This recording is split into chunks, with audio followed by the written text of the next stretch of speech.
Hey everyone, Black6 from BZPower here, coming at you with a set review. Um, an unusual set for us at BZPower to be reviewing, but LEGO was kind enough to send this and some other Star Wars sets to us, and I'm a sucker for Star Wars, so I could not say no.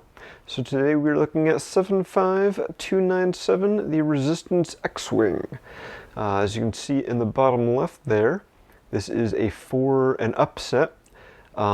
Previously these were known as juniors sets. Some people still kind of refer to them such. Yeah, as we'll see, they're definitely a simpler build meant for younger kids, kind of at a transition phase between Duplo and normal system. The set is scheduled to go on sale March 1st. You may be able to find it on store shelves before that, but it is going to retail for $20 in the US, or $19.99 more specifically, and it contains a whopping 60 pieces. So yeah, obviously that seems like not many parts for a $20 set. Normally you would expect to have some more there, but you know, as we'll see with these 4+ sets, yeah, they tend to have some more unique molds occasionally. There are, as far as I'm aware, never any stickers in these sets, so all of the kind of decals and stuff you see are all printed elements, which obviously raises the price as well. So yeah, there's multiple reasons why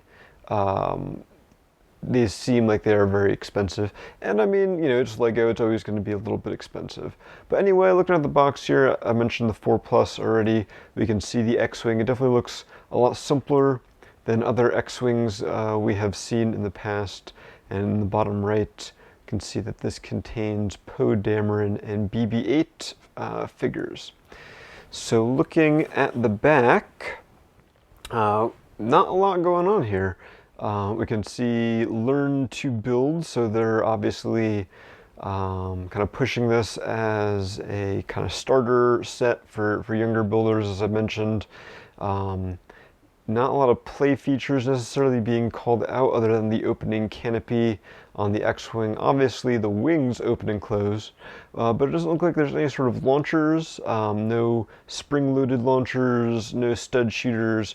A lot of that probably has to do with the age range, targeting, you know, that age 4 idea, where you're still kind of worried about choking hazards a lot more than you are with you know, an older child at like 6 or 7. So it's definitely something to consider, and probably part of why they don't have that you know, choking hazard or getting shot in the eye kind of thing. So anyway, that's the box. Let's open it up and see what we've got inside.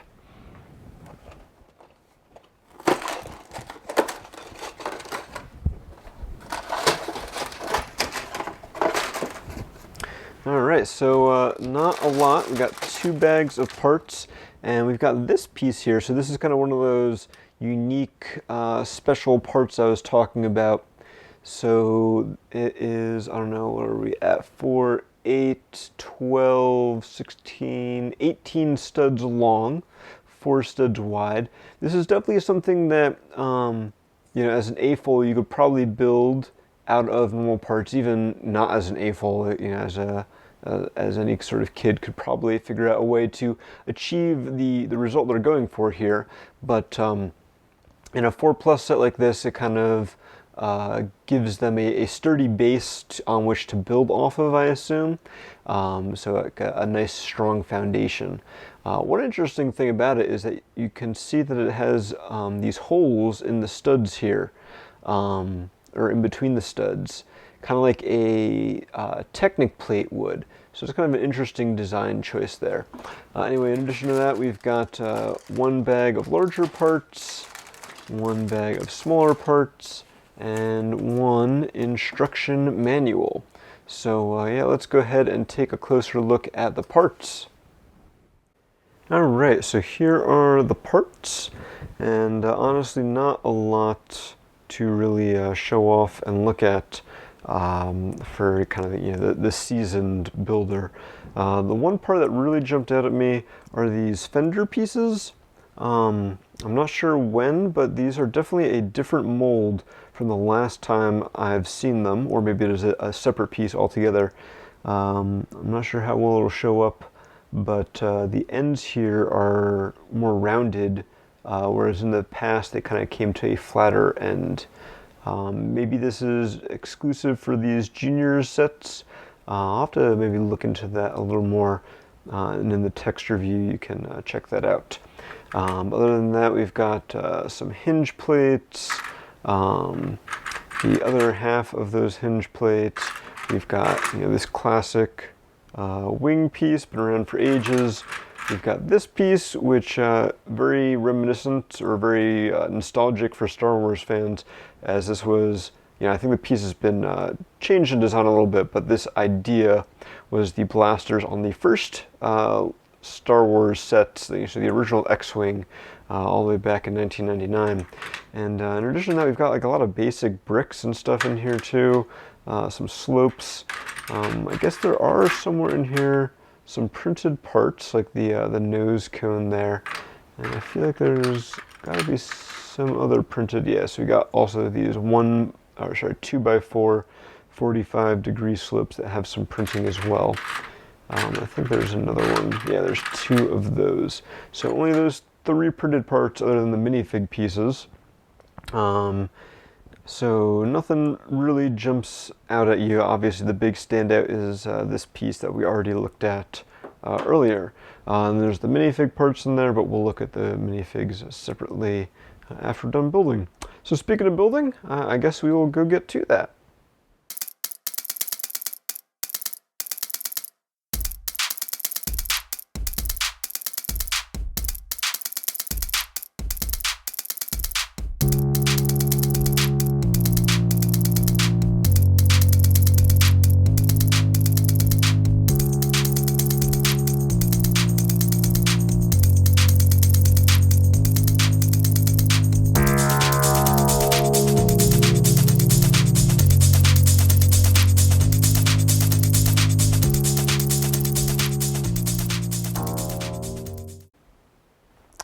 Alright, so that was one of the quicker builds I've ever done for sure.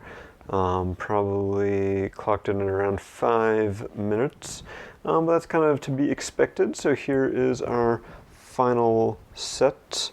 Very, very basic, not a lot of engine detail on the back there, but definitely is recognizable as an X-Wing, and the wings do open up.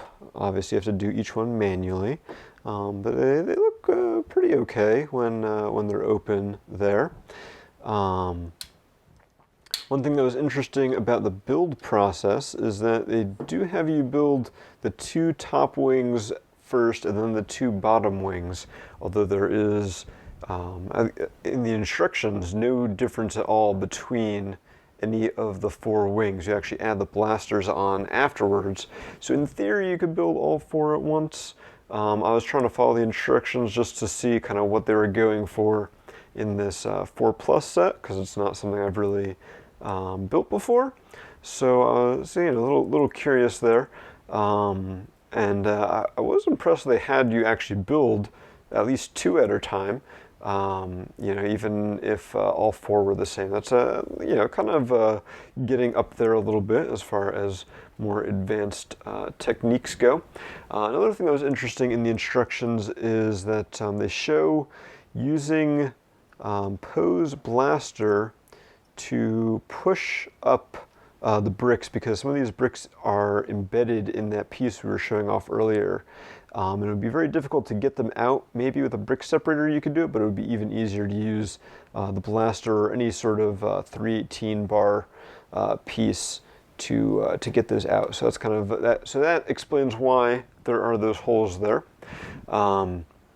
You know, for a small set like this, I think it captures the look of the X-Wing well. BB-8 does look a little exposed back there. He's kind of looking back at us here, being like, where's the rest of the ship, guys? But you know, definitely recognizable. So, and speaking of BB-8, that brings us to the minifigs. We haven't really taken a look at them yet. So we got Poe Dameron with his blaster, which is silver, which is kind of interesting. Nice to get that piece in that color. Yeah, I'm not sure how he compares to other Poe Damerons. Have to do some checks to see if he's unique in this set or not. But he's got some plain brown legs, a nice flight jacket that is you know, fairly nondescript enough that you could probably use it in other minifigures.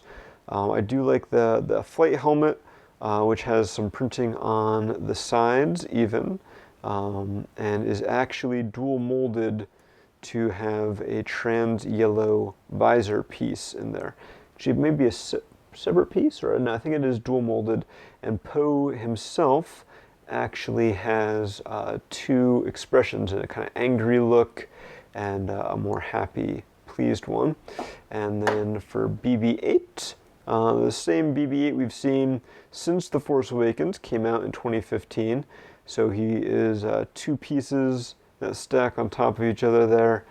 He's got some unique printing all around. Definitely captures the look of the droid from the film pretty well. So one more thing we've definitely got to do, just because I happen to have this set, speaking of 2015's The Force Awakens, is that I've got this guy. Let's zoom out a little bit. And yeah, this is the 2015 version of the Resistance X-Wing. So no review would be complete without a comparison here. This set was $80, so 4 times as much, and contains 740 parts. So over 10 times as many pieces for 4 times the price, but they're very different markets, obviously, right? So we've got you know, this guy, which is targeted at little kids, and this one is targeted at older builders. I forget what the age range on this set was. But you can definitely see they got a lot right in this little set. You know, obviously it's missing a lot of the details. It's missing, you know, the engines coming off the back here. Missing the unique shape of the T-70 X-Wing, where they kind of have these split wings that kind of have a cutout on each other. Obviously the canopy is not quite as accurate. BB-8, as we mentioned, is a little more exposed there. Yeah, just kind of the mechanism as a whole. This one had a pretty cool mechanism where you turn the knob and it opens the wings, and then you turn it again and it closes them. I do kind of like the later one where it was a lever a little better, but this one works pretty well as well, and quite nice. So you know, definitely on different levels, these two sets. You can just see comparing them just size-wise, but I don't think there is really any sort of comparison to be made other than the fact that they're both Resistance X-Wings. One thing where I do think this guy excels is the printed elements. Definitely helps add some nice details. I believe this set I built from parts that Bionalog got from support, so that's why there are no stickers on it. I do think there were some stickers that came with the set, but I did not get them. Even so, the printed elements really kind of add some nice extra detail to this little guy. All right, so enough of you. All right, so what should we do with this set here? You know, as I said before, it is $20, or will be when it releases in March. Only 60 pieces. Should you buy it? I guess it depends who you are watching this. I think for most AFOLs, this is definitely way beyond or way below the level of complexity they're used to. But if you know you've got a younger sibling, a younger child in your household, or a niece or nephew who loves Star Wars and is getting around that age where they're ready to move on from Duplo to system bricks, I don't think there's anything wrong with the set at all. It definitely is not going to satisfy many older builders, but there's nothing wrong with that. I think Lego obviously understands that they need to have a range of sets from the toddlers all the way up to adults. So yeah, this isn't a UCS set by any means, but it doesn't have to be. So thank you guys for watching. Hopefully you enjoyed the review. Maybe you got a little bit out of it. Maybe you had never even heard of these 4-up sets before, or had never really paid them any attention, so now you kind of have a look and see what's what with them. So thanks for watching, guys. We'll have a full text review posted on BZPower. You can find the link to that in the description of this video. And hopefully you can follow us here on YouTube and on social media, and check back for more set reviews coming up, both in Star Wars and a few other themes that LEGO was kind enough to send our way. So until next time, this is going to be Black 6 from BZPower, signing off. Have a good night, guys.